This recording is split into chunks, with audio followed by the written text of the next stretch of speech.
Pierre Sampé nous invite à la pêche au toc sur la Sorgue, l'une des plus belles rivières de France. Il nous explique comment faire dériver sa ligne pour une présentation optimale de l'appât. Pour débuter ce beau parcours, j'ai choisi un hameçon numéro 15 avec une teigne de taille moyenne épinglée. Par la suite, je ferai tout de même un essai avec un petit verre de berre. Quant à la plombée, je vais attaquer avec un numéro 8 en plomb de base qui sera situé environ à 15 cm de l'hameçon. Puis il y aura également 4 numéros 7 et 2 numéros 6. Il est bien évident que si l'on pêche dans des eaux froides, on aura tendance à avoir une plombée un petit peu plus regroupée, un petit peu plus lourde, que si l'on pêche à l'étillage, c'est-à-dire environ au mois de juin, juillet, jusqu'à la fermeture. Donc lorsque nous avons pris en considération ces 4 points fort importants et que l'on ne peut pas négliger, nous avons normalement une plombée apte à bien présenter notre appât. Mais notre ligne dans l'eau avec notre appât et avec notre plombée, comment va-t-elle passer? Eh bien, elle peut passer de 3 manières différentes que nous allons voir. Le premier cas de figure, nous pouvons le constater sur ce schéma, c'est une position de canne retardée par rapport à votre ligne. C'est-à-dire, nous avons une canne qui a tendance à retenir le passage de la ligne. Obligatoirement, notre plombée qui doit se situer sur le fond aura tendance à monter entre deux eaux et par l'action négative que nous allons apporter à notre ligne, nous aurons un passage de ligne qui se situera entre deux eaux, dont à la hauteur non recherchée pour avoir un bon passage d'appât. Le deuxième cas de figure, eh bien, c'est un petit peu l'inverse. Si dans le premier cas, nous avions une canne qui avait tendance à avoir du retard sur la ligne et à la freiner, ici nous avons une canne qui a de l'avance sur la ligne et qui a tendance à la tirer. C'est une position également très négative qui se retranscrit par un passage de ligne de ce type-là, où on fera passer les plombs avant l'appât. Vous vous doutez bien que si nous situons une truite sur le fond ici, qui voit arriver les plombs avant l'appât, nous nous donnons très peu de chances de lui donner envie de prendre notre appât.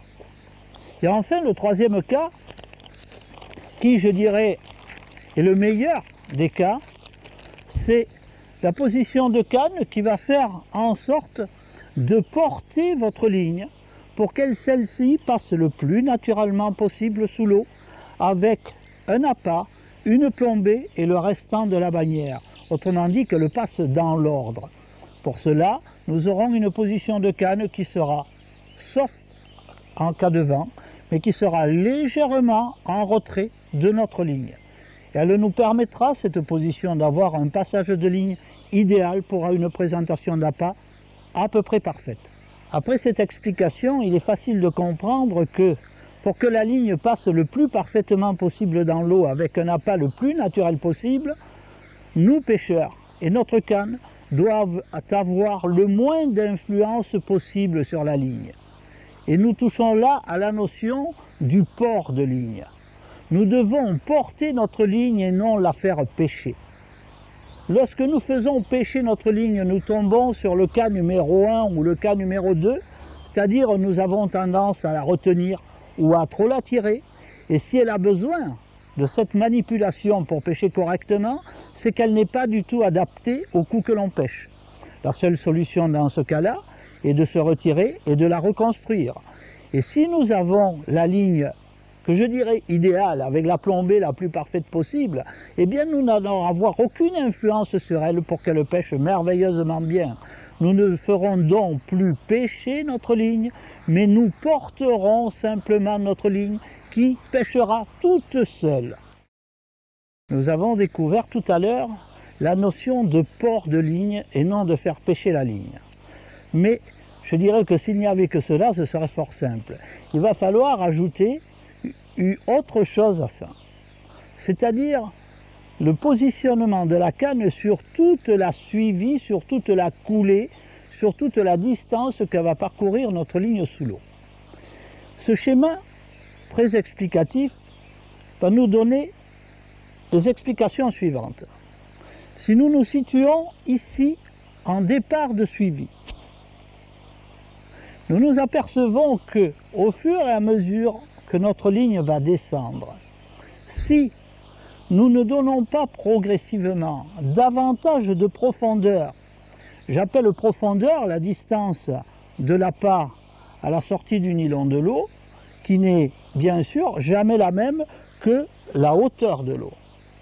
La hauteur de l'eau étant figurée ici, on s'aperçoit que la forme de notre ligne va toujours être supérieure à la hauteur.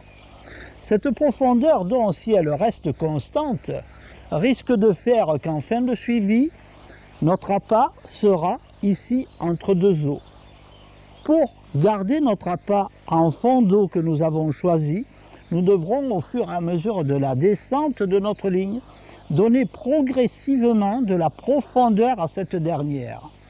Vous l'avez imagé ici, et si nous suivons la trajectoire de notre guide, nous voyons que s'il commence au-dessus de l'eau, pour avoir une bonne présentation d'appât en fin de suivi, nous devrons avoir en fin de suivi notre guide ou en surface ou même sous l'eau.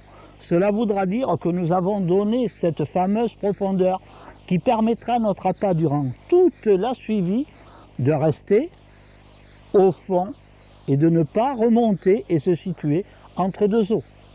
Ceci est une notion fort importante et fort délicate à appliquer. Mais je vous donnerai des explications complémentaires pour en arriver là. On a là une parfaite visualisation du dosage progressif de la profondeur de ligne. Au départ, on voit que le repère est au-dessus de l'eau, et petit à petit, il descend jusqu'à disparaître totalement en fin de coulée.